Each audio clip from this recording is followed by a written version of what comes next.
in that lyric, nobody Hanging knows. in a chow line. I know it. Oh, it's a child line? Yep. I think I heard that one time. Hanging in a chow line.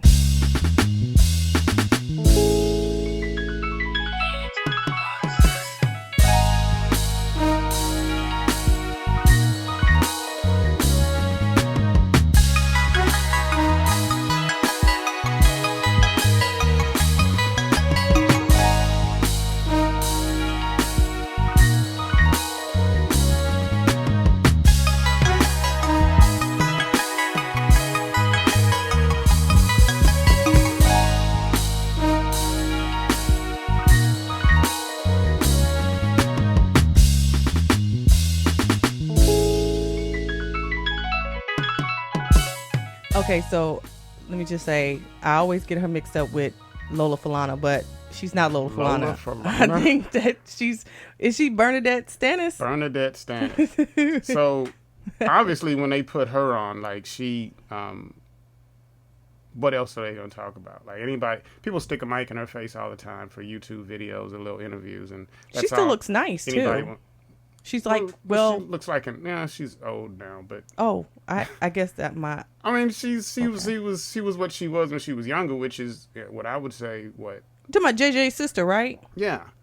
JJ's sister. The last picture I saw, she was like still nice looking. I mean, the old woman stuff has happened. She's a good looking older woman, but okay, that's what it is. She was, in my opinion, the best looking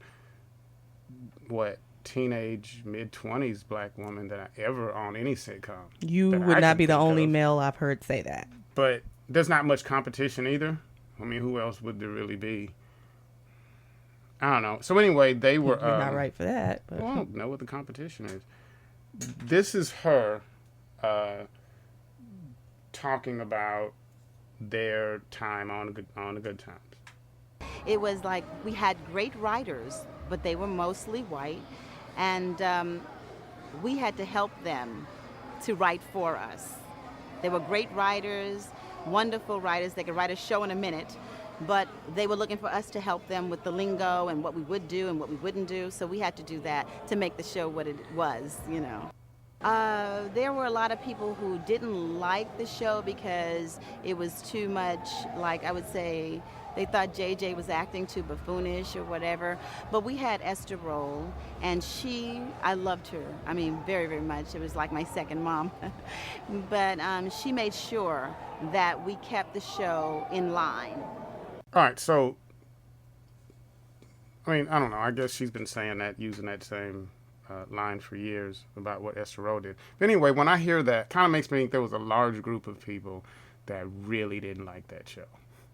In the 70s, there was a large group of African-American people that hated that show. Okay, stop. Hated it. I need you to just go back or why. How do you get what you're saying right now from what she just said? Because she said it, but she went over it so quick. Yeah, tell me, no. This is you what I might think. have to replay that one part that she said that, because I thought the overall, okay. No. There were a lot of people who didn't like the show because it was too much, like I would say, they thought JJ was acting too buffoonish or whatever. I think this was I think we have Empire today. I think this was the Empire of the 70s. I think there were tons of people who went to work and they had to hear what JJ did, and they didn't want to hear it.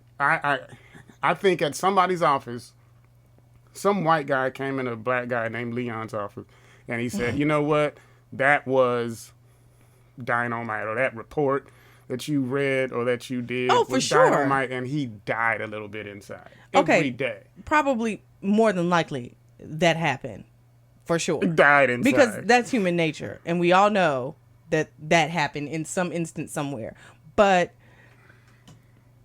my question is, how did you get all of that from what she specifically said? Because she said it. Like, said, here's the thing. We had writers. When you have people that are not in your culture that write your show and then come to you and say, even though I put you in this situation, what would you do? And I'm sure and that's not a simple answer, right? That's not a simple answer. It's not like they were saying in this situation, this is what we would do, and we would do this, and we would say this. You know line, that Good this. Times is not the only TV show or show where this happened. But it was the first, and that's why we're talking about it. Are you sure it was the first? This was the first African-American family show on TV.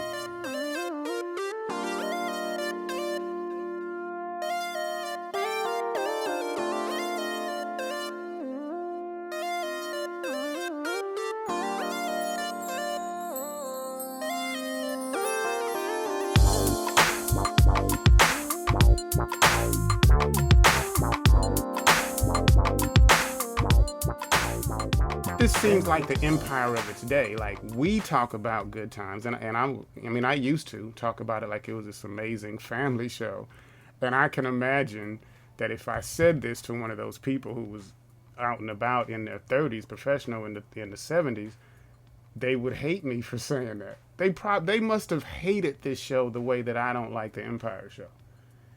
Okay, this is all you get. Like, when we finally get on TV, we get that, I got to go to work every day. It was I'll play him. According to the guy that played James, this was a top 5 show every season. Yes, it was. So white and black people are watching this, and people who don't know the culture are getting they're getting taught what they think black people are like. Right. By a top 5 show. Right.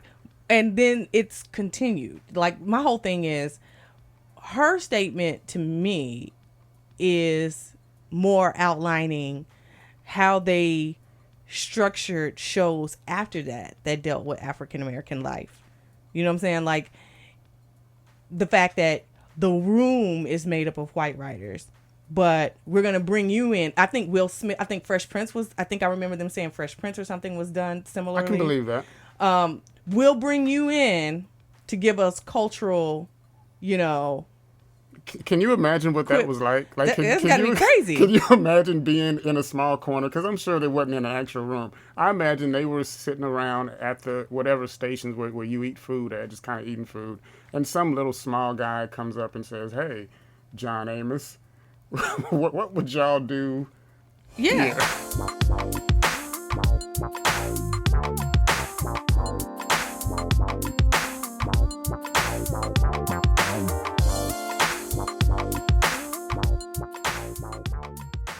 Like, it's amazing to me how, and it's the same with academia. Really, it's my issue in general with academia. White people can have all kinds of, they can write books, they can do essays about other people's culture, but the person who's actually living their culture has no authority in this in this world. Like, in academia, that you don't have really any authority. It's like, okay, yeah, you black and you said that, but we'll wait for this other guy or woman who's white to say the very same thing you said. And then in this case, you have white writers in a room talking about black poverty, like cultural poverty. And they're doing the bulk of it, but I'm just gonna bring you in to maybe what would you do in this situation? How would you say? And to be honest, it was pretty much extreme poverty. I mean, there was a show where they were trying to get $70-something bucks. Right, and you can only imagine that if which is like 200 in today's time. If the culture is as it is today in actual writing, right? In actual writers don't make chump change. You know what I'm saying? They don't necessarily make the same as what producers or any of these people, but they don't make chump change. They're not like, they're not like begging on the street for stuff. They're not like, oh, I'm going to take my medicine today, or I'm going to, they're not doing any of that. So you have all these people who probably have made good amount of money in their life trying to navigate not only a color barrier, but a financial, like a economic barrier. Well, to bring you in and say, hey, so I think I got all this other stuff right. And see, this is what I mean. This one part, I don't have right. She said that, and she just blew right by it. She blew right by everything we just talked about. Because I think that is. She shouldn't have expounded, but I mean, that's I focused on that. and the fact that she said people didn't like the show because of it was pretty much centered around how JJ was. Right. The I buffoonery think of JJ. That was the Empire of its day. Like the people that don't like Empire get drowned out by the people that do. You don't even hear them. So you don't even hear their voice, which is why we don't know the people that disliked Good Times. I never heard any. I never met the guy that said that guy is a 70-year-old guy right now. I think that looks at me crazy when I talk about Good Times. Like I think this is separate. I think this is a different situation. It's the same in an aspect of it, but it's different in a whole broader aspect of it. You don't think black people hate it? You don't think there were people like me and you that hated it? There are a subset of black people that hate it. A subset, exactly. And I don't know how much, like, you would have to do polling on that. And I think Empire, for whatever reason, right, has a larger reach with black people who actually like it. Like, they're okay with walking into the office and discussing whatever happened on Empire. We're different and black not people only now, too. Well, okay, fine, but here we are. It can't be the Empire of its day then, because I think it was. She's saying a lot of black people did not like it. We're saying that a lot of black people like Empire. A lot of brown people like Empire. Okay, when she said that, I don't think it was 50-50. It was a top 5 show. So we know a lot of black people and a lot of white people watched it. It was a top 5 show. But what I'm dealing with is the subset. There's a subset of people that look at Empire and say, I don't care that you put them in a situation of them being rich. You just wrote a show about black people, about the absolute worst stereotypes of black people. They just put them in a poverty situation and showed the worst of black people. I mean, and they showed the worst of black people in that show. And I would have to know more about the makeup of the writer's room. Particularly when you have shows where comedians are the bigger, draw. They get, they write around whatever the comedian is doing. You know what I'm saying? It's right. more improvisational, or at least they let the improvisational part of it actually kind of run what they do around, that person and whatever they're doing. So in that case, to me, you're not, I understand what you're saying, and on some level, I agree with it, but I would not make it a parallel with Empire. No, I'm not going to make it a parallel with the show. I'm making a parallel of how the subset felt. The subset that does not like Empire would be the same subset. I would agree with that. That would look at JJ in this show and look at the fact that there's a wino that shows up at the house. Yes. And there's a pimp named Sweet Daddy that shows up. All these people get in the house. Yeah. These things don't happen outside. They all get in the house. Yeah. And you had to just sit and watch it. And look, it wasn't 2 years of my life that I came to this. Like, it's the only show that my idea changed about it as I got older. Really? The other Cosby Show is just the Cosby Show. It's the same. It's well, just Cosby, a thing, right? They have all kind of like dissertations out there about the Cosby Show and what it did at the point in time it did what it did, and all that. But it didn't. I mean, my idea of it didn't morph as I got older. I looked at the show different. I looked at James different, which we'll talk about later on. I looked at everything a little bit different as I got to be older and thought, wow, as this was everything that everyone said it was, it also was. They were kind of teasing us. They were kind of, it was. Let me tell you. I never really remember liking Good Times like that. Nah, it was just a thing that you felt like you had to watch.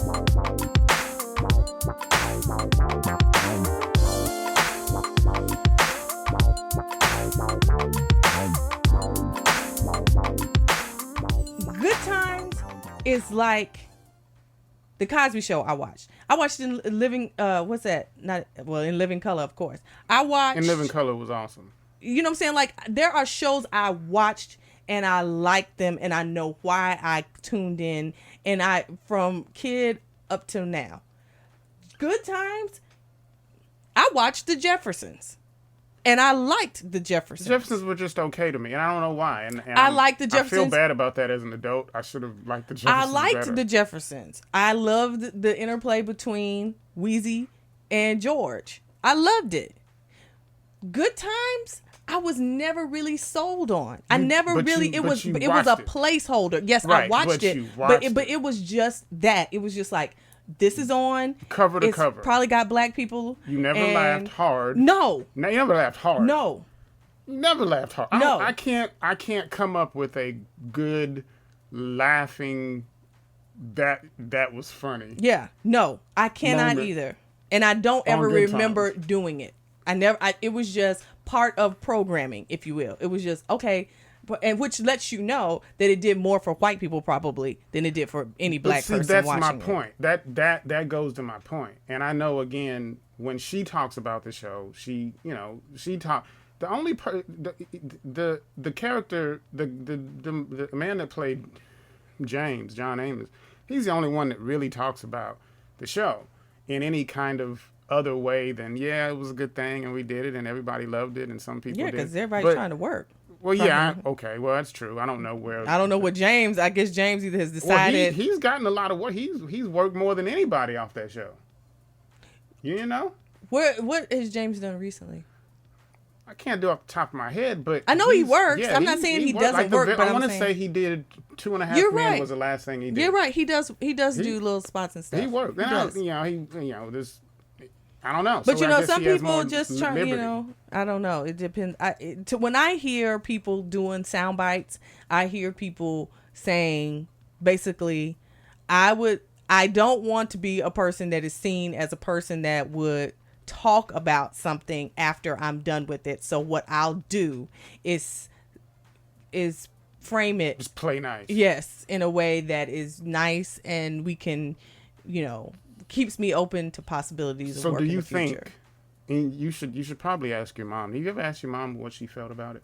Good times? No, About the because it show? was like a I non-factor know. to me. You should ask her that and It just was see just what she like- thought about it. But here's the question: if you, and I know this is purely hypothetical. I can't. We can read all the history books we want, and by history I mean what was going on in the 70s. But do you think you would have been in the subset of the people that did not like that show if you were Yes. your age then? Your age now, which means you know everything. And I you know about knew the what world. I know, and I Right. was the human being I You're am the human now. being you are Yes. now in the 70s. So no, I would obviously not no because internet and the all that. dynamite all the time, and people were wearing folks out in the office. That's You what I mean, know like it that was, guy- Oh, that's dynamite. And And you're he like, died inside. He died a little bit nah. inside every day, knowing that every time he went to go fill up his coffee cup, a white lady was gonna say That's dynamite.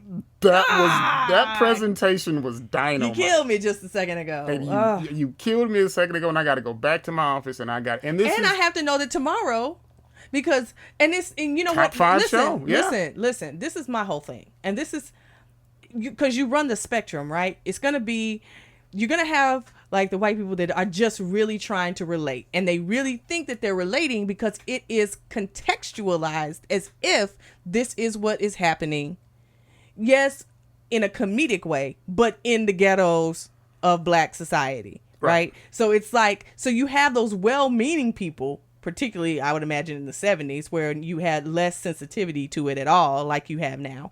But I mean, Right, ain't no one's trying to paint the entire white Right. of evil, but right, you know what I'm saying? Like, so you have those who are just gonna say it like, I love Good Times. I love it. That's dynamite. That right. coffee is dynamite. And you're and like, they didn't mean I nothing by can't it. They do didn't it. mean. It's like when people walk up to you and say hi in the most slang way possible. Yes. You know what I mean? Anything by it. It's just like you just. But you just stop. go, stop. but Don't. I want Just you to be don't. you. Just be you, And right? you're like, that didn't resonate with me. not this at all. thing, and I get you're trying to bridge it and all that, but I just need you to be you.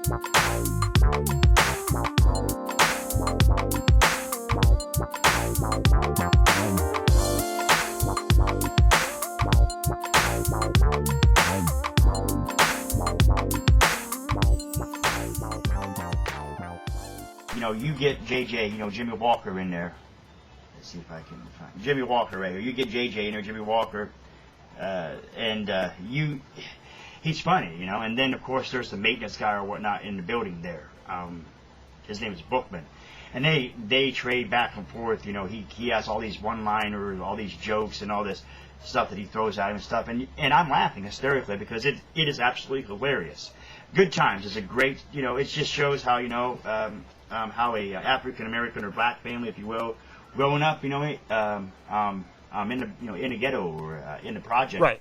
So And see, so to there me, you so he's not there being- you he's not there's being- probably right. an example of a Well-meaning. completely well-meaning, Absolutely. but and you're right. So that's fine. You know, I mean, it's his language is kind of funny, but that's fine. But and you know when he's like, I know I'm stepping but into if you something. just peel back one layer, you see that that's what the show did. Like, that's all he got from it was Bookman and JJ. That's what he got from the show. He didn't get anything. Not that there was a whole lot to get from the show, but that's what he got. That's what the most But, okay. well-meaning person got was Bookman and JJ. But I think slumlord and I JJ. think your larger point is he says one-liners, right? He's like, oh my goodness, it's such a great show. It's one-liners. It's this great Bookman. Oh my goodness, and JJ. Blah, blah, blah. But then where it crosses into a problematic area, and this is what Good Times did, is you then say, well, these one-liners in this comedic place that I find these people in become how black people deal who are inside of Right. the ghetto and who They are inside laugh of about it. They and laugh about it. They're score not, on you each know, other they and play the do- dozens right. and they jive. Which and that that's is how- a part of any life, right? Whether ghetto, whether rich and famous, laughing, being, talking about each other, enjoying company is a part of every lifestyle.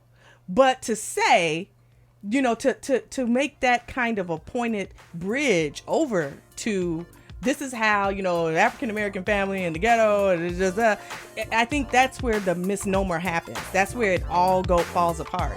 Is that you go, well, no, it was a comedy show.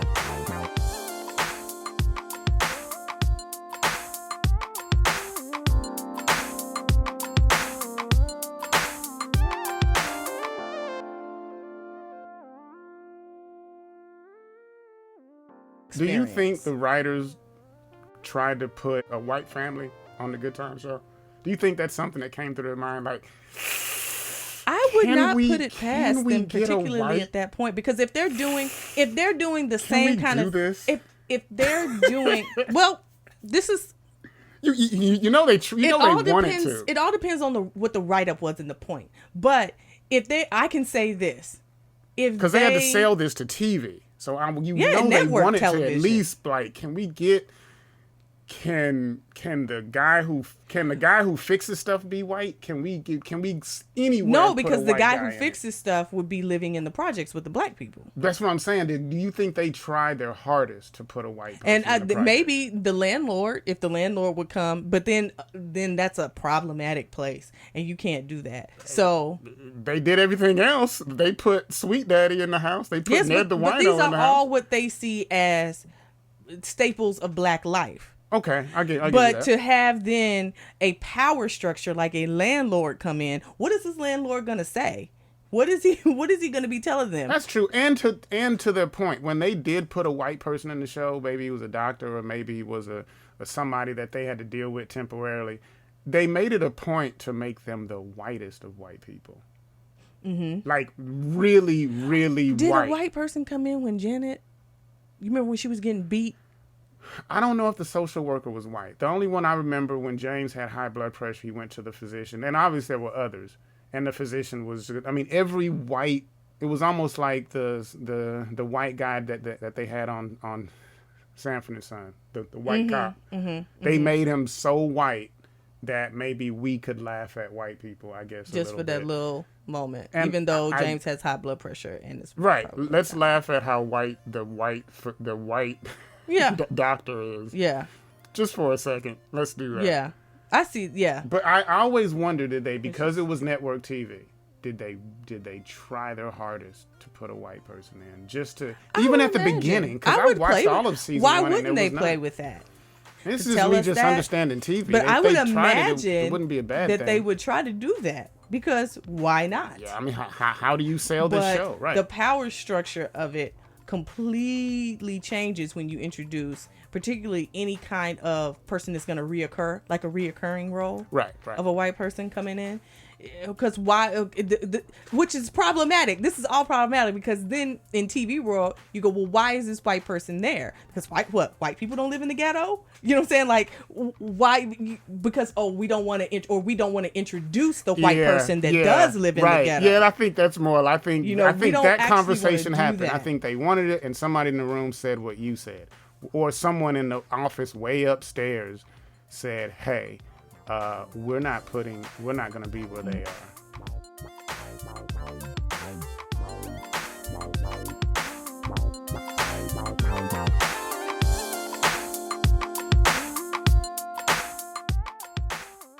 The differences we had on that show, and we had a number of differences, as evidenced by my early departure from the show, was I felt that with two other younger children, one of whom who aspired to become a Supreme Court justice, that would be Ralph Carter or Michael, and the other, Bernadette Stannis, I think, she aspired to become a surgeon.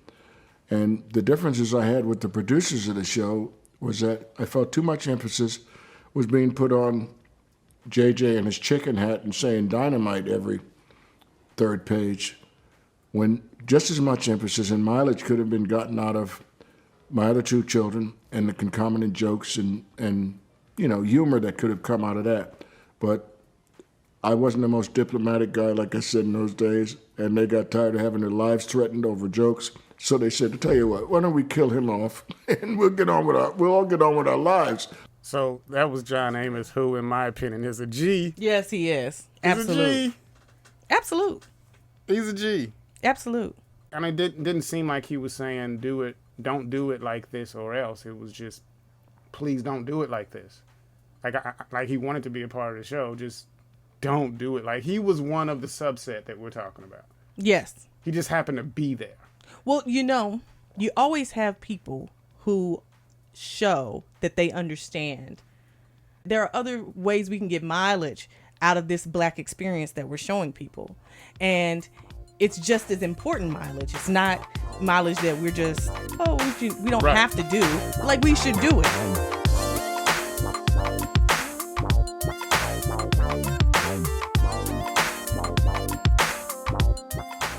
Thelma, who this must have been early in the season because it wasn't a recurring idea that she wanted to be a surgeon. Yeah, it was like, I don't remember that. Was not a recurring thing. We always knew about Michael, who he was, and all he had to say was he wanted to be a Supreme Court justice once, and he continued, for the most part, to be who he was. But that Thelma, that surgeon stuff went away quick. Like I don't remember that. I just remember her wanting to be with the guy on the show. Whatever that guy yeah, I mean, was. her early episodes. That's all I remember about her. What makes him a G is that he was in the first. Like, you could do this now, and people would respect you for doing what he did, is holding his ground and being mean about it. He's a big dude. I always looked at James like a really big dude. But he did this on what I think was his first large job, right? And he did it on the first Black show. Wait a minute. Was Roots after this? Roots was after that. Okay. Yeah. All so right. he did this. He stood his ground when I'm sure everybody around him, especially his family or people who knew he was making money, was saying, just do your job. Do the job just and go shut to up work. about it. Just I don't go to like it work. either, but just go to work. You were on TV, dude.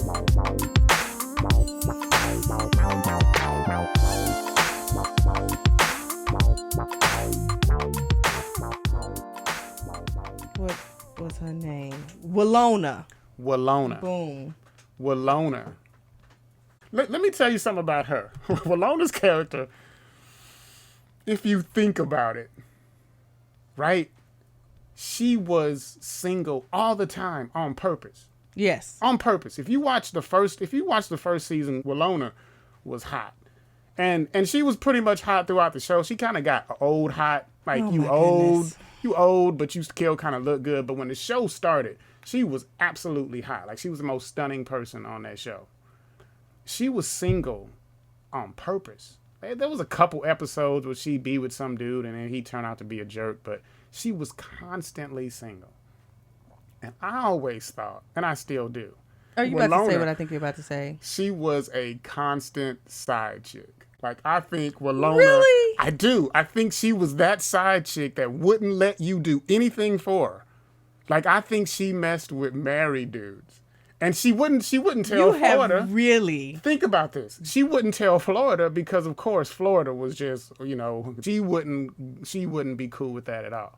But think about that. Like, Willona, there was no reason in the projects that she should have been single for somebody that lived in the projects or for a dude that had an eye job. Like, Willona was not a bad-looking woman. Okay, why did she... Okay, single. do you remember why she adopted Penny? Because I don't.